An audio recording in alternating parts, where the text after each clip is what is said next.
Today on the Hey Stanford podcast, we have two acclaimed actors, writers, comedians, Joel Jeske and Shereen Hickman. Welcome to the Hey Stanford podcast. Thank you. BJ. And thank you for that introduction. Yes, I feel so much more important than I usually do. That's not true.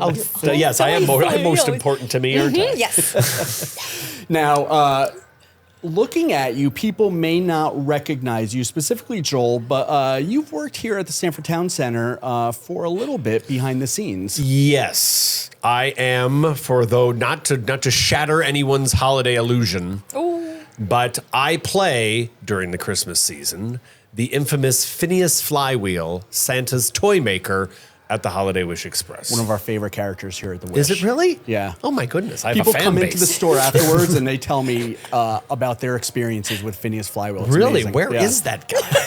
We're going to have him over for dinner. Please do. I don't have much in the bank. Now, Shireen, you also have a behind-the-scenes role at the Wish, too. I do. Yeah. I think I'm their #1 fan. I think so. Yeah, I pop in from the North Pole pretty regularly to keep track of things. I Yep. love Mrs. Claus. She's great. Isn't she fun? I have to say, Mrs. Claus is probably one of the most delightful characters. Sassy, brassy, welcoming, supportive, always ready with a hug and a hail and hearty for the children and the adults. Always. Absolutely delightful Mrs. Claus That is. is such That's a exactly beautiful it. summation of her essence. I aim to please. Yeah. Plus, they have a really great candy shop on the way out. Yes. Just saying. That's right. Sweets. I pick at that often, actually.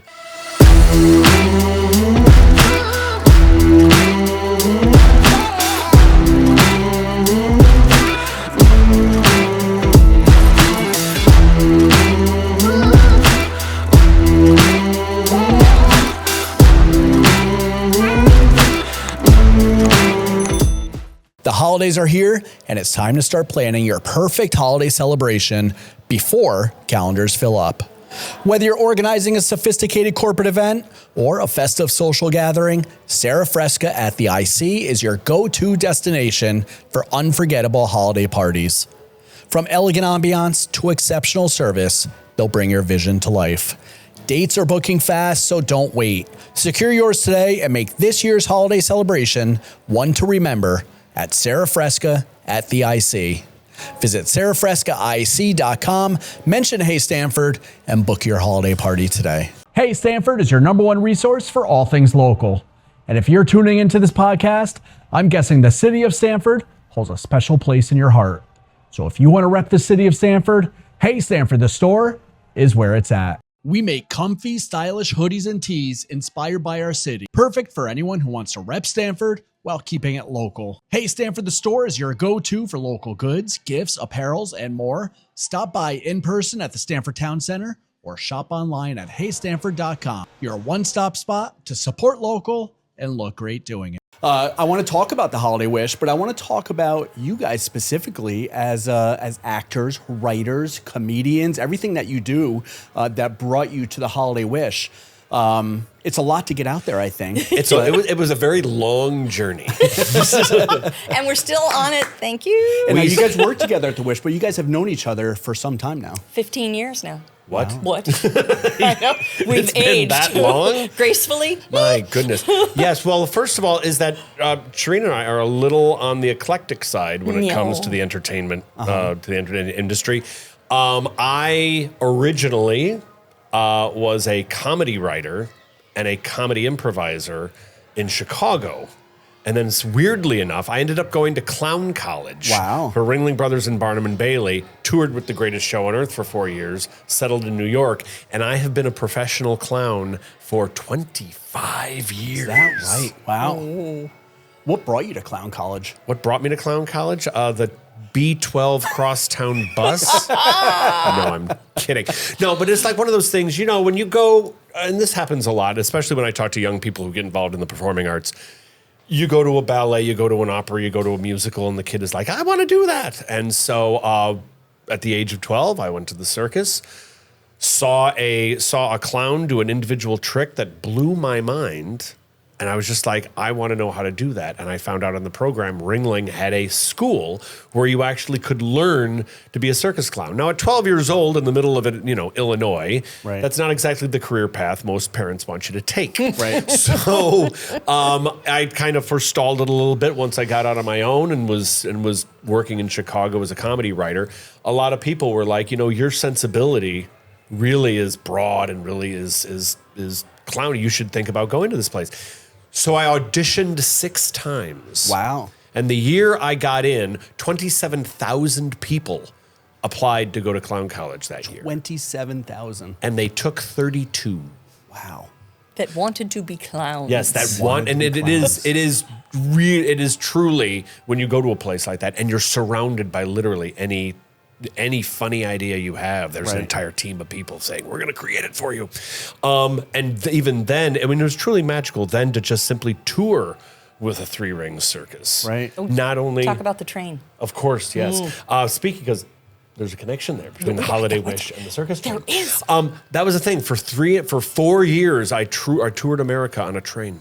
Wow. Living on a train. A real circus train. Yeah. Yeah. But I will tell you this. Much to most people's disappointment, we are not in costume when we travel on the train.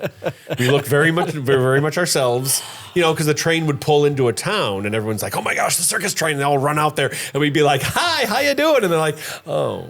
No, you're normal. It's not like the movie Dumbo. You're not all like bouncing down the train. No, we're not. Now, did they have you all together? Like all the clowns were in one car? And yes. Yeah.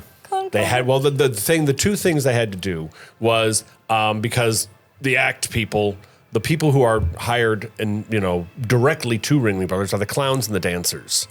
And they have a tendency to date. So they put the clowns on one end of the train and the dancers on the other end of the train to make it a a little tougher. They don't necessarily need so many people want to mix. Extra cast members showing up 9 months later. That's true. But it's all a circus family. All a family. But yes, so strangely enough, being a clown got me involved in Cirque du Soleil. And once I left and established myself in New York, and that's where I met you, who had already been a part of Cirque du Soleil for many, many years. Yes, true. And something weirdly, when you find somebody that you intellectually and I guess you'd say humorously connect with, not humorously connect with, you don't want to let them go. Right. Joel was the one who showed me the path to my true clown because although I was a clown with Cirque du Soleil, I hate clowns. Really? I hate clowns. I hate them. You hate the weird ones. I hate the weird clowns. The ones whose line between reality and fantasy has blurred many years ago. Joel showed me the path to fun clown, and a lot of my personality could just flow right into any kind of a clown that I wanted to create. So that was new. Yes. Did you go to clown college as well? I did not. No. How did you fall into Cirque du Soleil? Fall is basically how it happened. I was living in Los Angeles. I was heavy into the voiceovers. I loved doing voiceover work. And I was also at Groundlings, which is the big improv school. And I was making my way through Groundlings, and I made it all the way to the writer's lab and was doing my Sunday show, and there was a scout for Cirque du Soleil in the audience, which seemed really weird to me because why would Cirque du Soleil be looking at Groundlings? But actors have profiles online through a variety of different platforms, and I had my whole profile up on Actors Access. And so they had been scouting for my type and came to see the show to see what I could do, and then approached me afterwards, reached out to me. They weren't very clear as to who they were, but they invited me to an audition and information session. And I was just a little too intrigued to not say no.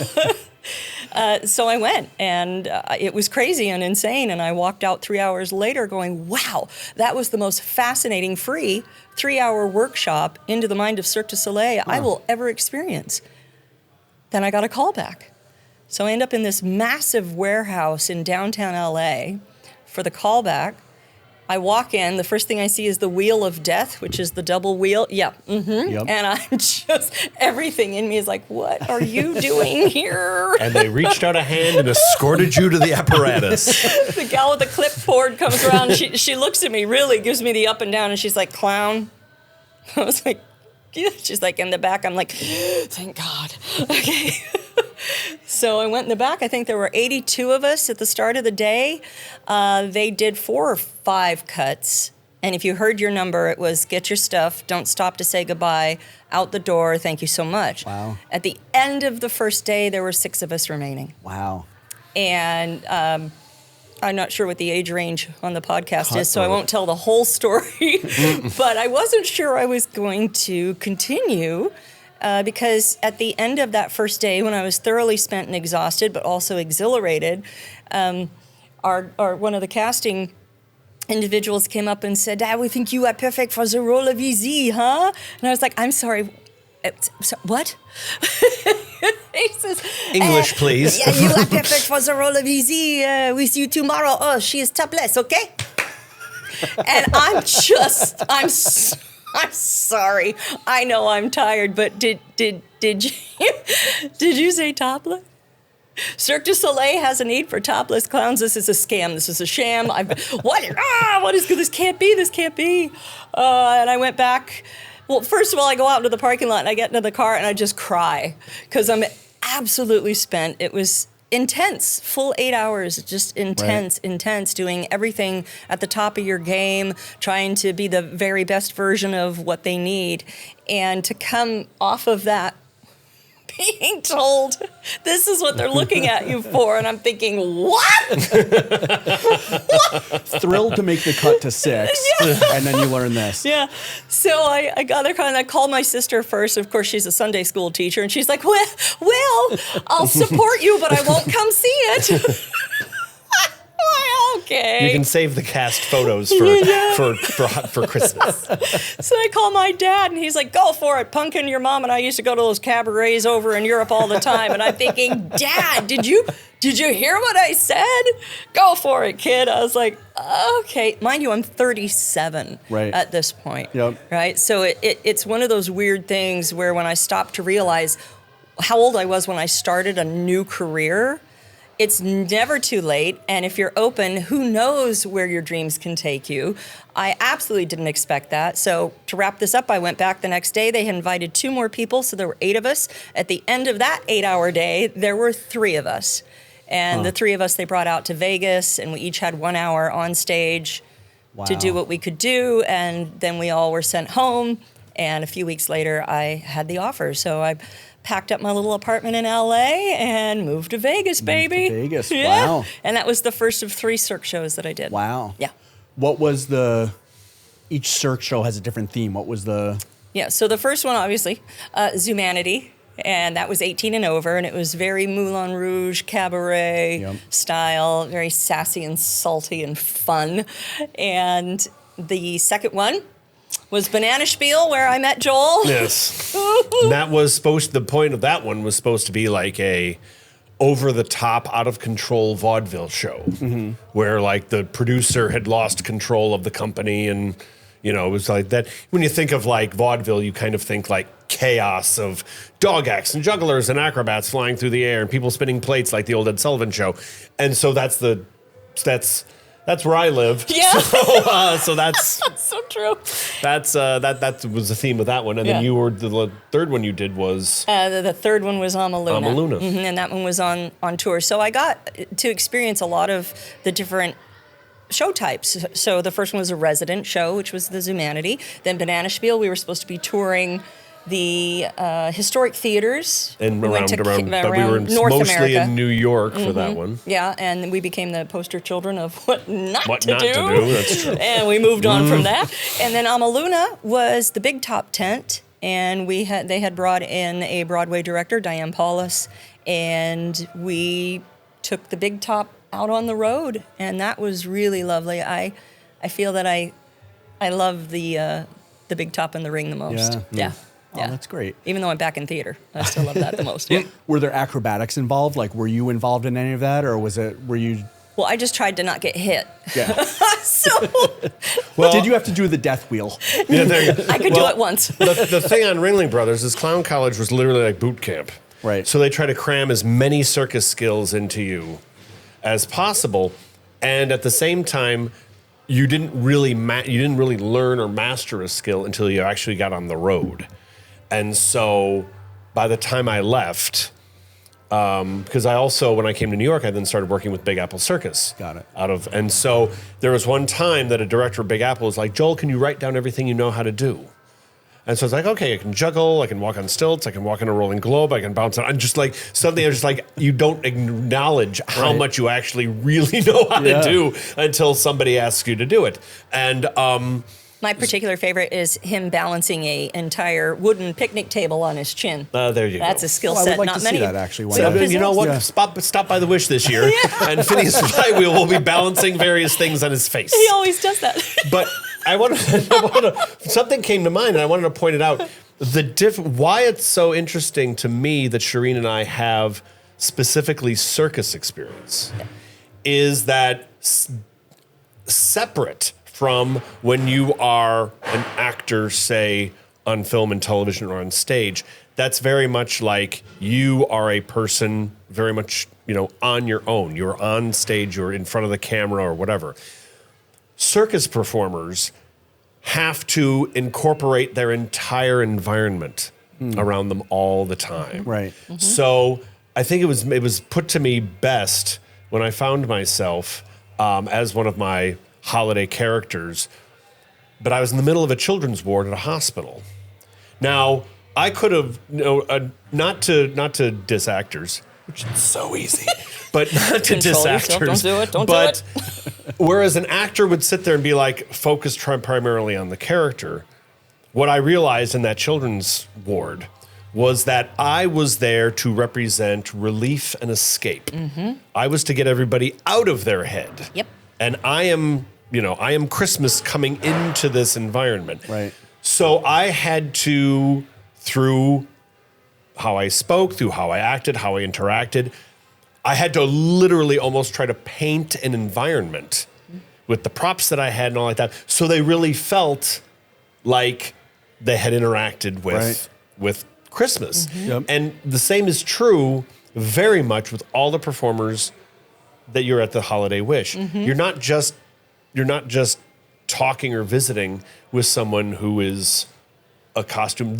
We bring this North Pole, we bring the Holiday Wish to life. Right. Yeah. So when you get on that train and you take that virtual reality trip all the way up to the North Pole, we try to, and I think for the most part succeed in truly transporting people and giving them a moment, giving them a little magical element. We have what we call gasp moments at the Holiday Wish. And it's usually when the train arrives to the North Pole and they throw open the door and everybody sees the North Pole for the first time. It's when I finally throw open the doors after, the children have been deemed nice this year. Right. And they throw open the doors and they see Santa's Festival of Lights. Normally people just be like, oh, that's nice.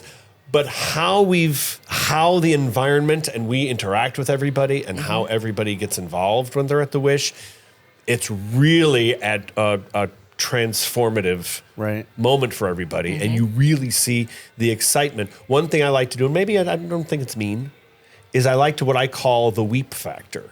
Is when I look around the room and see how many parents are tearing up because their children are so excited, or they themselves have been in some way emotionally affected by either interacting with Mrs. Claus or nearly getting blown up by Phineous Flywheel, Which is also very exciting. Yeah. You never know what he's going to do. Just surrounding themselves with Christmas lights. It's really because it really does.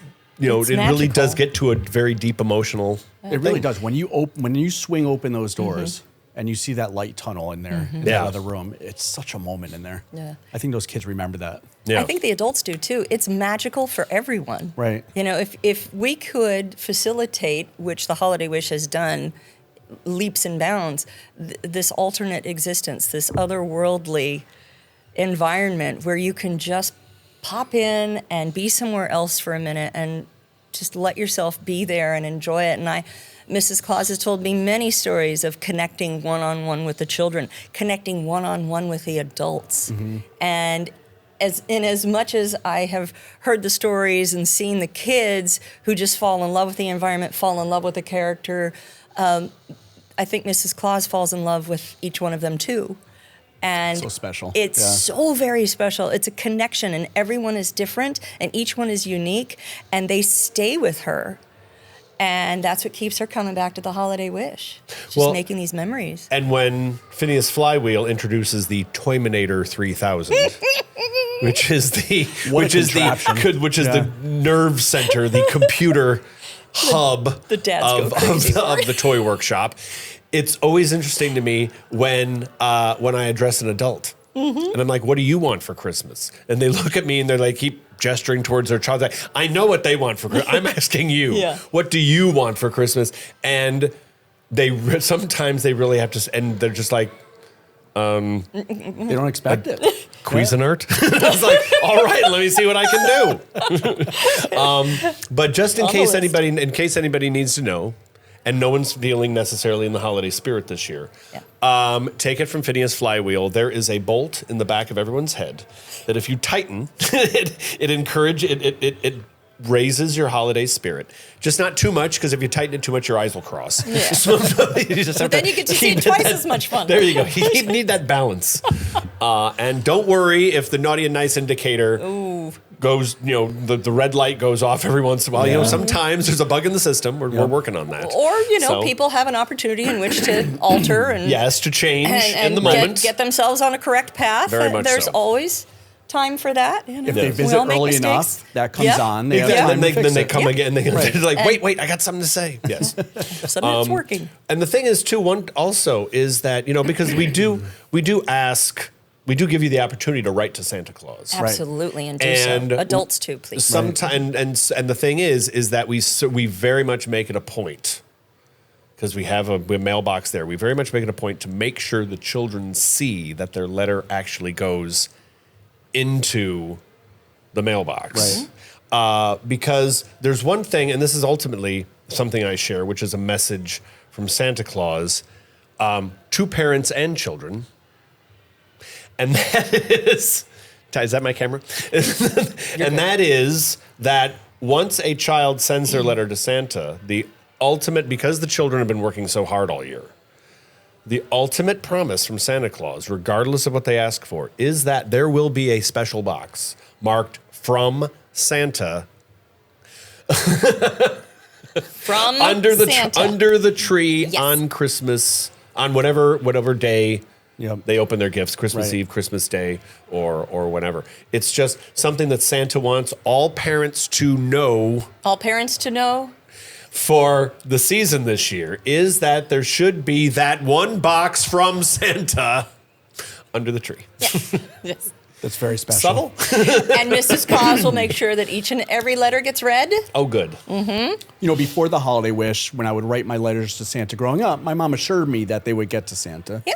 But I think at Holiday Wish, it's very present, the mailbox. Well, because you actually took the train to the North Pole. The post office is on Main Street. Yep. Yes. The letters get there the same day. Yeah.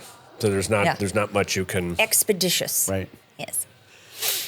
You brought this up a little bit too, but I forget how many rooms are in the Holiday Wish, but you open those train doors, you're automatically in this winter wonderland, and you weave your way in and out, and every room is so special and a beautiful segue from one room to another with different characters. It's really set up like a journey. Yeah. So when you arrive, you're in the train station. You go from the train station onto the train. You have this wonderful journey up there. Now we enter you into the winter forest. You walk through the winter forest to our Main Street, Arctic world with our Yes. Victorian Christmas door and our ski gondola. And then as you go into the Twinkle Light Forest, Forget the singing raccoons are a big hit. you can't forget the singing raccoons, or for that matter, the reindeer stable. That's true. It's a little. It smells a little rustic, Oh, but yeah, that's it's for good. authenticity. Well, it depends on when we fed And them so last. as you go through, it's very much a journey as you Right. make your way eventually to Mrs. Claus's gingerbread house, to Main Street. We have a special presentation for you in the toy laboratory, and then of course culminating in Santa's Festival of Lights. So it really does. By the time you're done, you have gone on a magical trip to the North Pole and back again.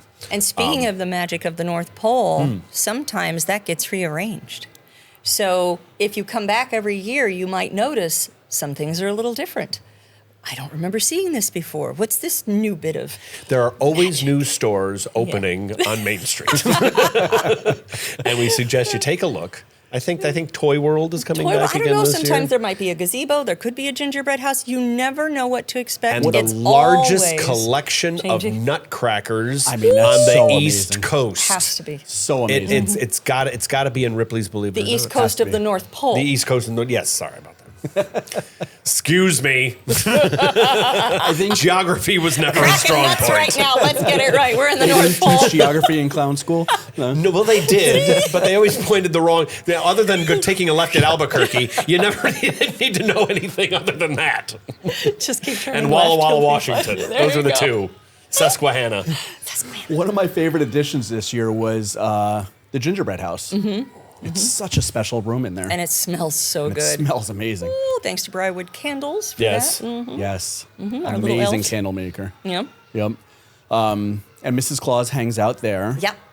Some great pictures there. The gazebo is very special. I think a few proposals. Well, that's the Oh, thing, then the is lights. that this is the thing about the Christmas gazebo. It is so I don't want to say iconically Christmas that a couple of times, we had the tunnel one of lights. engagement. We had one engagement last year where they went through once, and then the boy, how do you want to say the groom? They're not engaged yet. What would you call the guy in a pre-engagement thing? The gentleman with the diamond ring. With the ring in his The one with pocket. the ring in his pocket. All right, we'll just say person That one. A decided this was like he really wanted to do this. He was going to plan to, I guess the idea was he was going to ask for the girl's hand Yep. During the the rest of holiday it, season. Hopefully, yes. That's so Addams Family of you. So anyway, so the whole family came back this time. Like both sides of the family came back, and and she's like, why are we here again? And it's like, well, we wanted to show your family, blah blah blah. The bridesmaids brought her back because Yes. the story was that the bridesmaids didn't get to see it, so they wanted to see it, and she had to come with them. So they were able to hold her back. And in the guise of a photo for a Christmas card, there she was, beautifully sat in the gazebo, and when he got down on one knee, not a dry eye. And I think that was because of the scents coming out of Mrs. Claus's gingerbread house. But even security Yes. was tearing Everyone up. turned It was their a beautiful phones. moment. Yeah, it was lovely. Very and that's special. the These thing. big guys getting It's all the holiday weepy. wish. Make a wish. Make it your own. Come in for the holidays, for your future nuptials. Come in and get your holiday card, the photo for that. It's something. It's easily accessible Right. for whatever ideas you might have. Well, and there are activities. There are literally shows. There's a show in the Toy Factory. Their Professor Christmas is doing a story time. We're always bringing in new characters who are. We had a circus elf Yes, last we year did. who did a whole juggling. what? A circus elf. Oh, elf. Yeah. I thought you said An elephant. elf from we Most brought of in them a circus elephant. They're retired now. That's It's true. They're living the life in Florida. So hard to get on the train. Yes. So difficult. But Walking through a hey, tunnel. but at least their trunk is packed. Yay! Anyway, so the point is He's got a million of them. hey, too many years with This whole Ringling Brothers. podcast is just me laughing. So the whole point is that that we had this what was his name? Was it Snickers? No, it was Jangles. Jangles the elf. He is also a circus performer, and he did a whole juggling show. Yep. One Saturday. So there's always Ooh, shows. don't forget our balloon artist. Oh yes, we have an amazing. He Rob. can make anything. So this was really fun. He was near Mrs. Claus one time. He was making all of the standard balloon animals that kids enjoy, candy canes or a poodle. Snowmen. Yeah, snowmen, Christmas all those wreaths. things. And somebody challenged him, I think, with what's the creature in the Upside Down from Stranger Things? A Gorgon. A Gorgon. Yes. And he said, just give me a minute. I think within 2 minutes, he had it worked out in his head. And the next thing you know, 10 minutes later, there's a balloon animal as a Gorgon. And everybody's like, whoa. And he's also very good at conceptual things. Yes. So I asked him for a balloon animal of a brief history of time, and he Because came up with that's it. It was what a little everyone wants. esoteric, but I still have it Just to a this few day. balloons, It or was it hasn't more of a- Well, it was somewhat large. It's just so Joel. I rented a car to go home to bring it home, but he just sat there. It's like, "What do you think?" And I'm like, "Oh my God, Stephen Hawking, eat your heart out."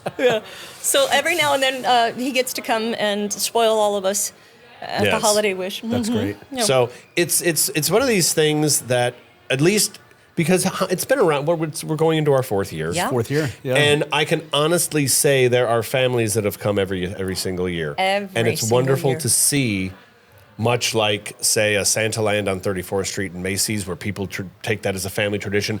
Holiday Wish is a family tradition for families up here in Stamford. It really And is. people have come as far Oh, they have. as what was it? Name A something place 4 hours away. No. There was a family. There was a group from Finland That is that far. showed up. That's That is far. who Yeah. were part of like the Santa Claus tradition in Finland, and it's like, well, we wanted to. We saw this online, and Mm-hmm. Yeah. so they came all the way to Stamford, Connecticut from Finland, From Finland. Lapland. And I think Mrs. Claus would share stories of, there was one particular child in the 2nd year of Holiday Wish that came running through. She must have been about 3.5, 4 years old. All she wanted was Mrs. Claus. Aw. So even though there was our fabulous raccoon band and all these other things to see, she was so focused on where is Mrs. Claus. Right. And when she got to Mrs. Claus, of course, Mrs. C is just, climb on up here. She was in her rocking chair out in the porch on Main Street.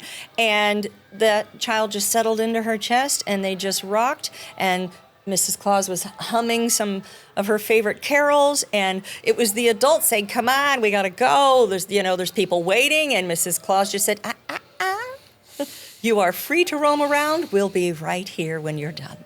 Don't rush a Mrs. Claus hug. You cannot rush Yeah. love, dear. You cannot rush it. Well, and No. the interesting thing too is that's another important thing of the Holiday Wish is that you're not rushed. Take your time. So many other things are like you have so much time to do things, Mm-hmm.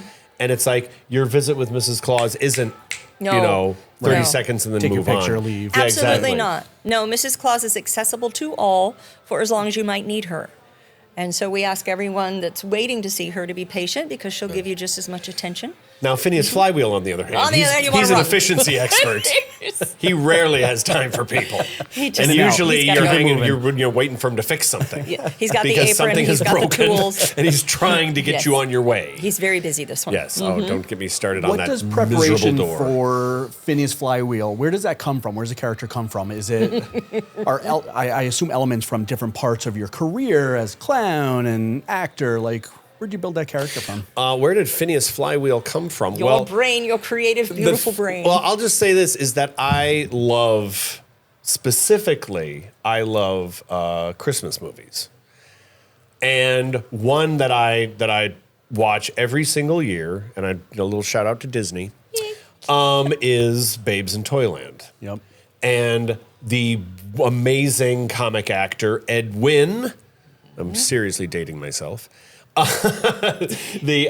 plays, he's the one who sounds like this.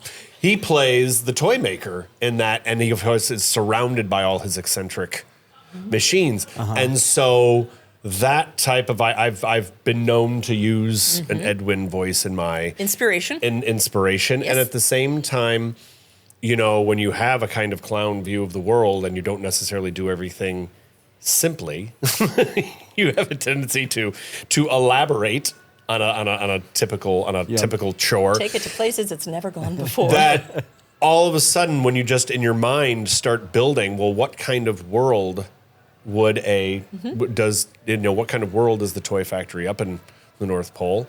And we happen to know because we've Yes, been there. yes. And then when we bring that to Holiday Wish, then I'm like, okay, well, what does everyone think of when they think of toys? They think of flywheels, they hear gogs, they think of cogs and steers and all the pressure valves and all these. And so suddenly it's like, oh, okay, so here's a guy.